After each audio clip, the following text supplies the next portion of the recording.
Most men over 55 face a silent enemy that steals their energy, their purpose, and their adventures, but here we talk about it.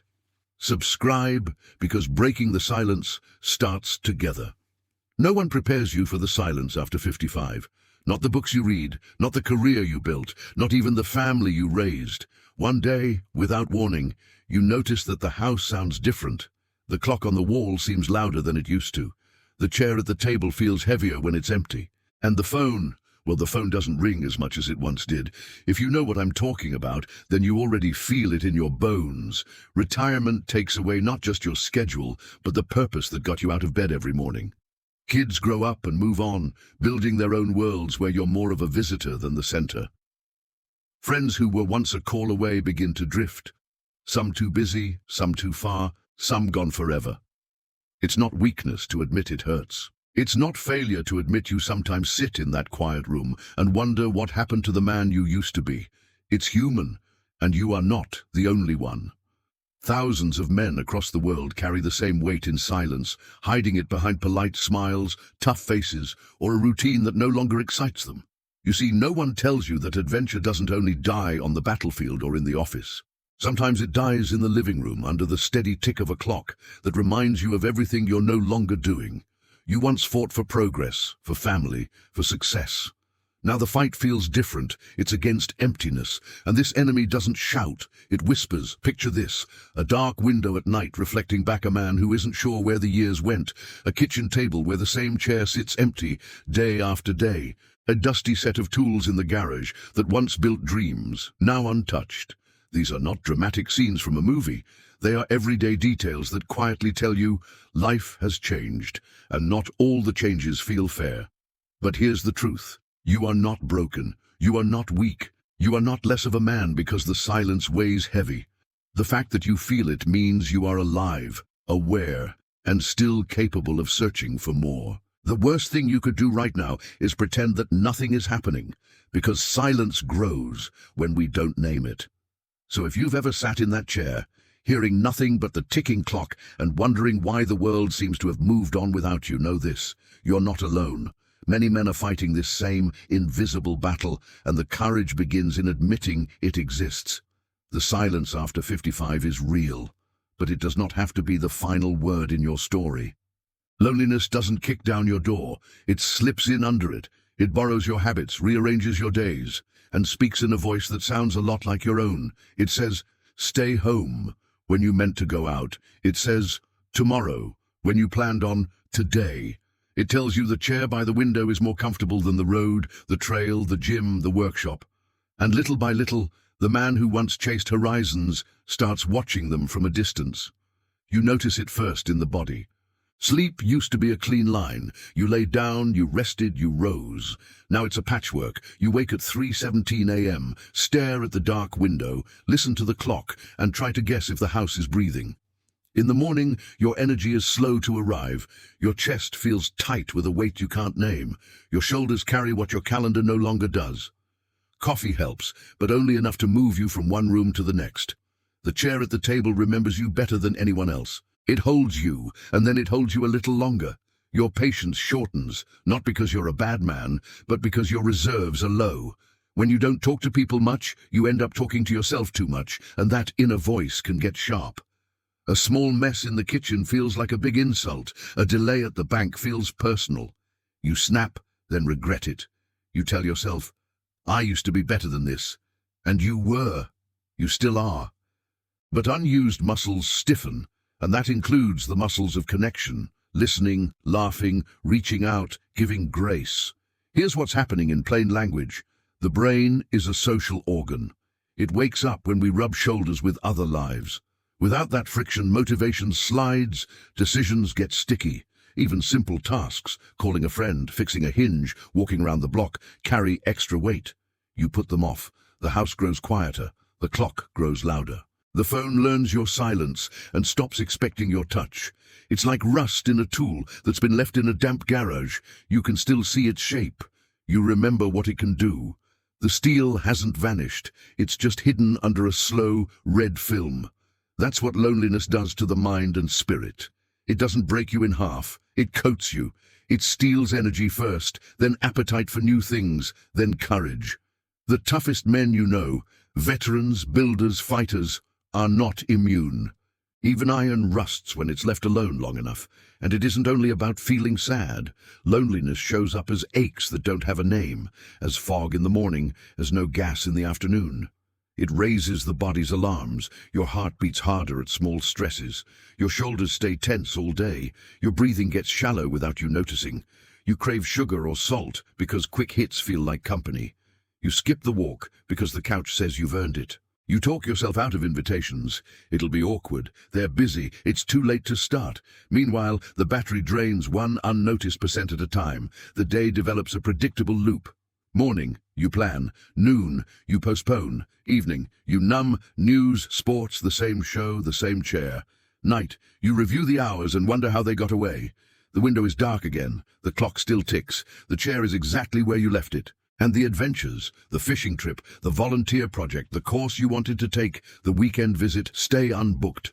The calendar is clean, and so is the plate where a full life should be. What makes it worse is the story loneliness tells about you. It whispers that if you were stronger, you wouldn't feel this way. It says asking a friend to meet for coffee is begging. It says learning something new at your age is an embarrassment. It turns dignity into distance. But that's a lie. Real dignity isn't isolation. Real strength is not pretending you don't need anyone. Real strength is the courage to show up again, to let yourself be seen in the phase of life you're actually in, not the one you wish you still had. Listen, brother, there's risk here, not just to mood but to health. The longer you sit in silence, the more the body treats the world like a threat and not a home. Stress builds a nest in your chest. Sleep never quite lands. Joy becomes a memory instead of a visitor. This is the silent fear that kills men's adventures, not because you lack ideas, but because your spark can't catch without oxygen, and oxygen is people. Conversations, plans, handshakes, shared work, shared miles, that's the air your fire needs. But here's the good news. No, the best news. You don't need a savior to break this loop. You don't have to wait for a perfect invitation, a perfect timing, or a perfect version of yourself. You can be imperfect and start anyway. The first step doesn't have to be heroic. It just has to be yours. Open the blinds 5 minutes earlier, put on shoes and walk to the corner, even if you turn right back. Text a neighbor. Coffee this week? Take the tool from the shelf and scrub a little rust. The point isn't the distance you travel today, it's the direction you choose. Small contact creates momentum. Momentum creates warmth. Warmth draws people. And people, yes people, pull you back to the road where you belong. Think of the body like a bridge. It connects you to the world when your mind hesitates. A slow walk puts you where other feet go. A light stretch reminds your joints you're a man in motion. A few reps with a dusty dumbbell tell your brain, we're still in here. The body doesn't ask for eloquence, it asks for presence. Show up physically, and the mind will find words again. You might be thinking, I'll do it once I feel ready. That's loneliness's last trick. Readiness doesn't come before you start. It's built by starting. You don't sand the rust off in your head. You pick up the cloth and begin. You don't fix the whole fence today. You replace one board. You don't rebuild your entire circle overnight. You call one man and ask one honest question. How are you really? Watch what happens when you go first. Silence hates honesty. It hates movement. It hates light. If any part of this sounds familiar, if you've heard the clock louder than your own laugh, if you've stared at the dark window waiting for the night to end, if you've kept the chair warm while your adventures cooled, understand this. Nothing is wrong with you. Something is missing around you, and that can be changed. Because yes, loneliness sneaks in quietly, but you can escort it out the same way, one simple, steady act at a time. In the next part, we'll talk about how to reverse the game for real, how to rebuild purpose, community, and momentum so the man inside you has places to go again. If this has ever happened to you, share it in the comments. Other men need to see they're not alone. And subscribe, because here we talk about the battles men feel every day, but almost no one has the courage to name. Loneliness is a patient opponent, but it's not invincible. The same way rust can be scrubbed off a tool, the silence after 55 can be broken. Not by luck, not by waiting, but by choice. The question is not, can I fight it? But will I take the first swing? And that swing doesn't need to be big, it only needs to be real. Think back to something that once made you proud. Maybe it was building a shelf with your own hands, cooking a dish your kids loved, fishing at dawn, playing guitar, fixing cars, telling stories that made people laugh. Those things didn't vanish. They just went quiet. Reclaiming even one of them gives your day a reason to unfold differently. Pick up the hammer, dust off the rod, open the recipe book, strum the old chords. The moment you reconnect with a skill or passion, you reconnect with the man you thought was gone. Second, chase small contacts. We imagine connection as a grand reunion or a lifelong friendship, but most of it lives in tiny daily sparks. The nod to your neighbor. The how's your day at the coffee shop, the smile to the cashier, a short chat online about a hobby. You don't need to build a crowd, you need to let your voice touch air. Each brief exchange proves the world still sees you, still hears you, still has a place for you. And when you string enough of those moments together, they weave into something stronger than silence: belonging. Third, use your body as a bridge. The body doesn't negotiate, it acts. When the mind says stay, the body can say move. A slow walk around the block, a gentle stretch in the living room, a light workout in the garage, join a local walking group, a men's shed, a gardening club, anything that puts you next to people, breathing the same air.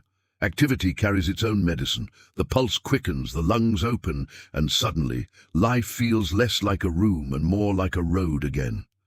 Don't confuse this with asking for help. This isn't weakness. It's strength, the kind of strength that reclaims, rebuilds, reopens. Picking up the phone, stepping outside, joining a class, even commenting under a video like this. It's not about being rescued, it's about refusing to rust. It's about proving to yourself that you're still in motion, still capable, still carrying weight the world needs. And dignity, brother, is not in pretending you never feel pain. Dignity is in facing it and moving anyway. Every time you choose action over silence, you remind the world, and yourself, that there is more in you than the years behind you. You are not finished. You are not invisible. You are not done adventuring. So let's be clear. Loneliness is strong, but you are stronger. The clock will keep ticking, the window will keep darkening, the chair will stay where it is. But you don't have to. You can stand, move, speak, rebuild, and live. The first step is not pretending the silence isn't there. The second is proving with small and steady acts that it doesn't own you, because adventure doesn't end with age. It ends when you stop believing you're allowed to seek it. And I promise you this, you are. If any of this spoke to you, share your story in the comments. Other men need to know they're not walking this road alone. Subscribe, because here we talk about the silent battles that men live through, but rarely put into words. The silence is loud, yes, but your voice can be louder. There comes a moment in every man's life when the noise of the world begins to fade and silence grows louder than any crowd. For some, it happens after retirement. For others, after children leave home. For many, it arrives with no warning at all.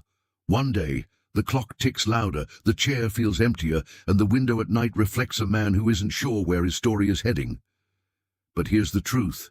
Silence is not the end. It's the test. It asks you whether you will fade quietly or whether you will rise again with a new kind of strength, the strength to reconnect, to rebuild, to rediscover purpose.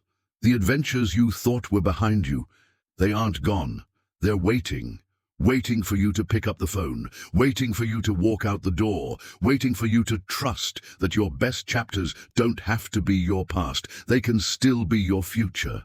And this isn't just about you. When one man breaks the silence, he gives others permission to do the same. By sharing your story, you tell another man, brother, you are not alone. By taking a step forward, you light the path for someone else still sitting in the dark. So here's my challenge to you. Don't just watch this video and move on. Comment below with your experience, however small, however simple. Somewhere out there, another man is scrolling, wondering if anyone feels what he feels. Your words might be the rope he needs to climb back out. And subscribe, not because I'm asking for numbers, but because we are building something rare here. A place where men can be honest, raw, and real about battles most never speak of. Every new voice makes this community stronger. Every new subscription is proof that silence is losing, loneliness is strong, but men who stand together are stronger. Your story isn't finished. Let's keep writing it, side by side.